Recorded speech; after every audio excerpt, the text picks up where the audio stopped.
As Frederick wandered, he stumbled upon a clearing where a lonely Labrador sat, his fur a rich golden hue, but his eyes were filled with sadness. "Hey there, buddy," Frederick called softly, kneeling down to the dog's level. The Labrador's tail wagged hesitantly, and he approached Frederick cautiously. "Are you lost?" Frederick wondered aloud, noticing the collar around the dog's neck. Attached to it was a small tape recorder, its red light blinking steadily, as if it were alive. Max, as Frederick soon learned was his name, nudged the recorder with his nose, and Frederick felt a strange pull to follow the dog deeper into the woods. "All right, Max, lead the way," he said, intrigued. The dog trotted ahead, glancing back occasionally to ensure Frederick was following. After several minutes of walking, they reached a small, secluded grove. The sunlight filtered through the leaves, casting a golden glow. But as Frederick approached, he felt an unsettling chill. The tape recorder suddenly emitted a soft crackling noise, and he could hear faint whispers mixed with rustling leaves. It felt eerie, almost like a warning. Frederick's mind raced as he recalled the urban legend his mother had told him as a child. "Beware of the dog that leads you into the woods.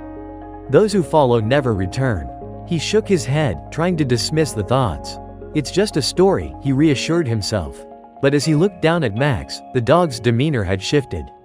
The friendly wagging of his tail had ceased, replaced by a tense posture.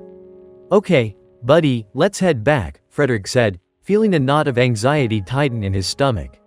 But as he turned, Max let out a low growl, blocking his path. Frederick's heart raced. "Max, I'm not going to hurt you," he pleaded, taking a cautious step back. But the growl deepened into a snarl, and before he knew it, Max lunged at him. Panic surged through Frederick as he sprinted away from the dog, branches whipping against his skin as he dashed through the underbrush.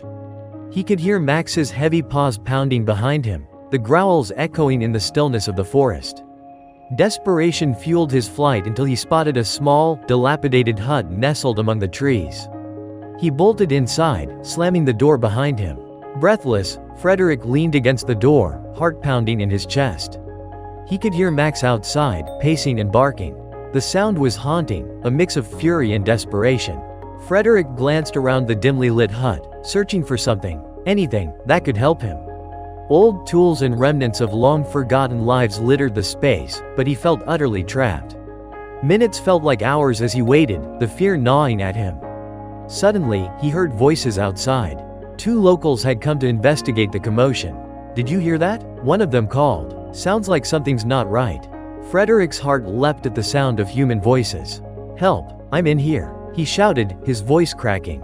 The door creaked open, and 2 rugged men stepped in, eyes wide with concern. Frederick explained his harrowing encounter with Max. One of the men, a seasoned woodsman named Tom, frowned. "That dog isn't just lost. He's been used by a poacher to track and trap animals. We've been trying to catch that man for months." Frederick felt a wave of relief wash over him, but also a deep sadness for the dog. "But he's just a dog," he said, his voice trembling. "He didn't ask for this." The men nodded, understanding the weight of the situation. They quickly devised a plan to lure Max away from the hut using food and a tranquilizer. Frederick watched anxiously as they set the trap, hoping to save Max from the life he had been forced into. After what felt like an eternity, they returned with Max, who was now calm and subdued. The poacher was apprehended, and the authorities were called to take him away. Frederick knelt down beside Max, who looked up at him with eyes that seemed to convey both gratitude and sorrow.